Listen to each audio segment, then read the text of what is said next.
সম্প্রতি কেন্দ্রীয় সরকারের পরিচালনাধীন national institute for the orthopaedically handicapped সংক্ষেপে NIOH এবং আইডিয়ার পরিচালনা ও সহযোগিতায় একটি অস্থি প্রতিবন্ধী দল হিমালয়ের গঙ্গোত্রী থেকে গোমুখ অভিযানে অংশ নিয়েছিলেন। কলকাতা প্রেস ক্লাবে এই অভিযানের আনুষ্ঠানিক ঘোষণা করলেন NIOH এর ডিরেক্টর ডাক্তার রত্নেশ কুমার।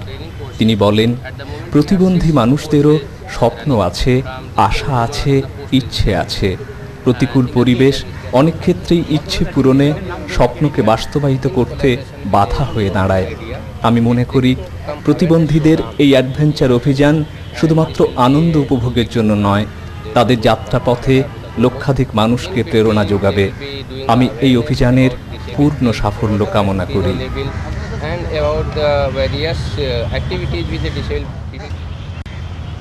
অভিযানের সাফল্য কামনা করলেন বিশিষ্ট পর্বতারোহী অমূল্য সেন।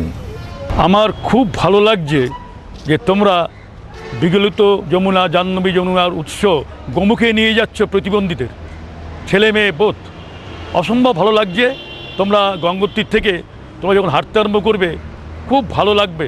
তোমাদের ডান দিক দিয়ে বয়ে যাচ্ছে ভাগীরথী, তোমরা প্রথম পৌঁছবে চিরবাস, ওখান থেকে পৌঁছবে ভুজবাস, তারপরে যাবে সেই ভাগীরথীর উৎসে। তোমাদের সাহস দেখে আমার অবাক লাগে। তোমরা প্রতিবন্ধীদের নিয়ে এর আগেও গেছো, কিন্তু এখন যাচ্ছ আর একটা দুর্গম জায়গায়। তোমাদের প্রায় 21 কিলোমিটার হাঁটতে হবে total, from Gangotri two Gomukh, এবং ব্যাক করতে হবে। আমি জানি যে মানুষ জীবনে সব পারে যদি তার মধ্যে একটা ইচ্ছা থাকে। ইচ্ছা শক্তির জয় সব জায়গায়।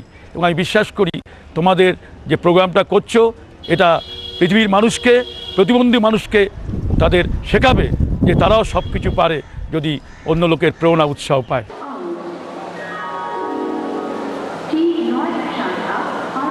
ট্রেনে হাওড়া স্টেশন থেকে আমাদের প্রথম গন্তব্যস্থল হরিদ্বার।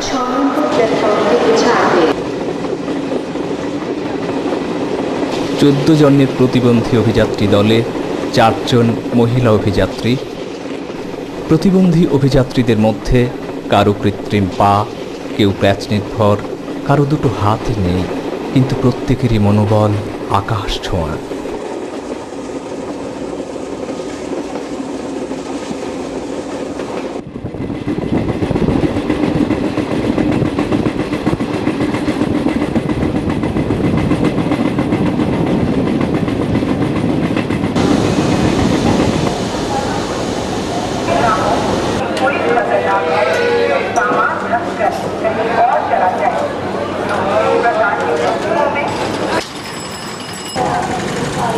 হরিদ্বারের গৌড়ীয় মঠে সাময়িক বিশ্রাম। হরিদ্বারে গঙ্গার উচ্চগতির সমাপ্তি। গঙ্গা শিবালিক পাহাড়ের গহ্বর থেকে এখানে এসে পড়েছে। এখানে রাজা প্রতীপ, অগস্ত্য ও লোমপাদ তপস্যা করেছিলেন। এখানেই জয়দ্রথের তপস্যায় খুশি হয়েছিলেন মহাদেব। অর্জুন এবং ভরদ্বাজ মুনিও এসেছিলেন এই হরিদ্বারে।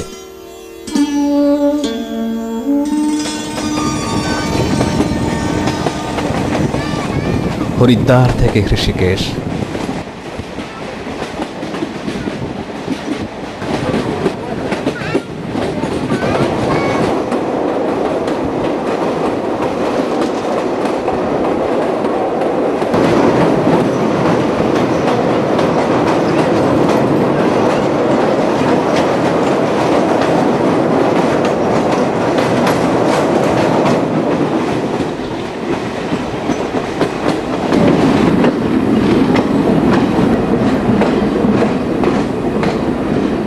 উত্তরাখণ্ডের শ্রেষ্ঠ তীর্থগুলিতে যাবার প্রবেশ তোরণ। তীর্থযাত্রীরা ঋষিকেশের গঙ্গায় পিতৃতর্পণ করেন।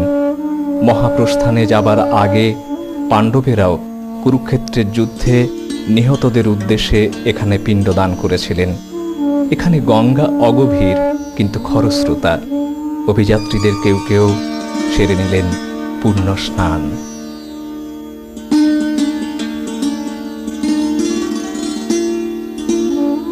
লক্ষ্মণ ঝোলা এটি আগে ছিল পাটদড়ির সেতু। 1939 সালে রূপান্তরিত হয় লোহার দড়িতে। কৃষ্ণপুত্র সাম্য এখানে এসেছিলেন কুষ্ঠ নিরাময়ের জন্য।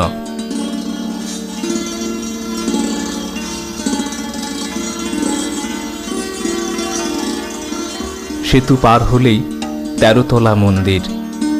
গীতা ভবনের গায়ে খোদিত রয়েছে সমগ্র গীতা।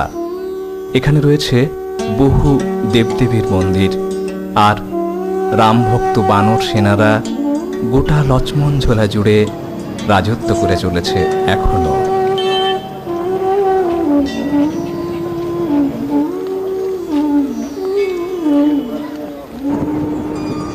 ঋষিকেশ থেকে বাসে গঙ্গোত্রীর দূরত্ব 249 কিলোমিটার।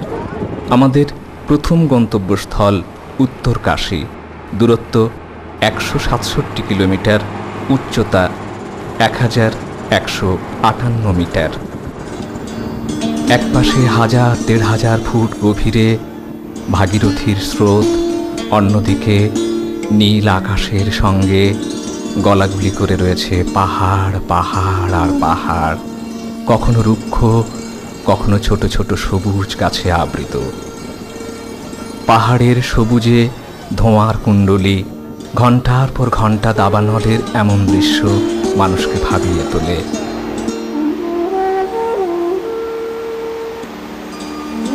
গঙ্গোত্রী বাসযাত্রা পথে শেষ শহর উত্তরকাশীতে একদিনের বিশ্রাম। এখানে ভাগীরথীর সঙ্গে মিলিত হয়েছে বরুণা নদী।